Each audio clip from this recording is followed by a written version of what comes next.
Hi folks, my name is Sarah. I am a Caribbean native, born and grew up in Trinidad and Tobago. I am a small business owner here in Bellingham, Washington. Calypso Kitchen Catering. And in Calypso Kitchen, we highlight a lot of the flavors from the Caribbean. And today I'm going to show you one of the recipes that I use in my catering business. I'm going to show you how we make a chow. We're using pineapples, mangoes, culantro, habaneros, because I don't have scotch bonnets, salt, and coarse black pepper. Simple ingredients, readily available. This is what is readily available right now to me here. So I'm going to show you how we prepare these to make this chow. So I'm going to show you how to peel this pineapple, the way that I peel this pineapple. Quick and easy, just taking out the top and the bottom. This is a really nice ripe pineapple. And then just getting the sides. I tend to go a little bit deep on the sides so that I can get those eyes out of the pineapple. And then we'll go back around. So you see that there's a couple eyes that are left. I'll go back around and just try to get those out. So let's get our mangoes peeled. And chows, it's like a savory fruit salad. And I just use it as an appetizer, but you can make this and use it as a salad or a side dish if you'd like, or even put it on top of a green salad. Back home in the Caribbean, as a kid, we just made this randomly with whatever fruits were available and just ate it anytime. So now that we've peeled our fruits, I'm going to show you how we are going to prepare them. You want little bite-sized pieces.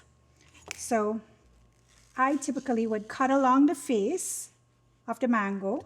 There you get an entire face and another.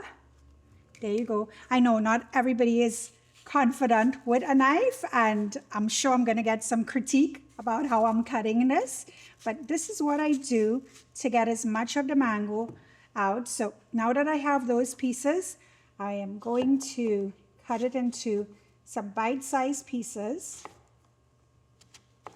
And however you want to cut it, feel free, but this is what I do to get the little bite-sized pieces that I want.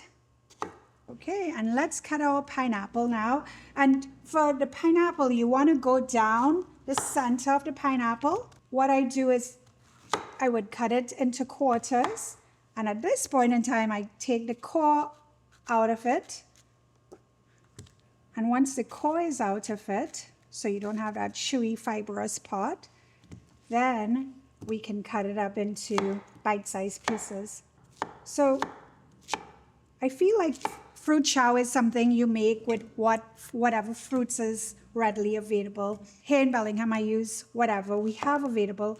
A lot of times it's berries or grapes or apples.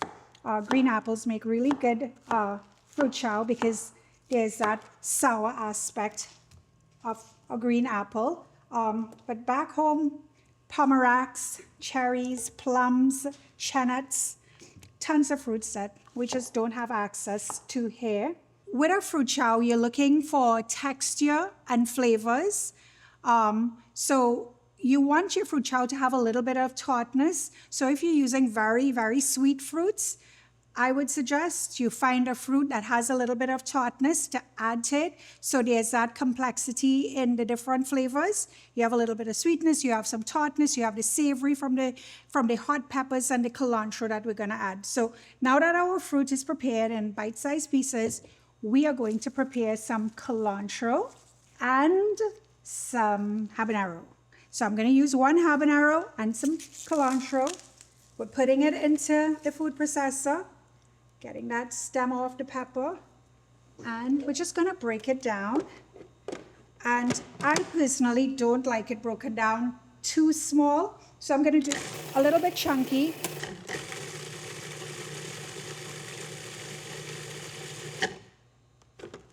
So that is the texture that I like. So we have our culantro and our habanero added to that. And this is all about how you feel. So if you want a really spicy hot chow, go ahead and add a lot of pepper.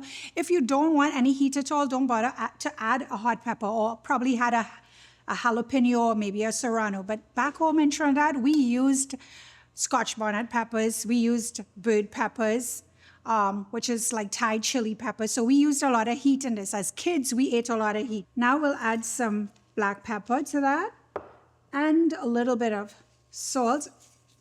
And it's as easy as that. We're just going to toss this.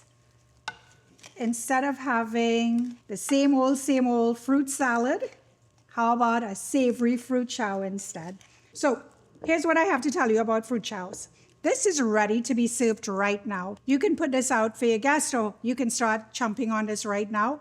However, if you were to leave this, set it aside for a little while, the flavors just intensify. I wouldn't leave it overnight just because the juices start coming out of the fruit and you get more liquid in it.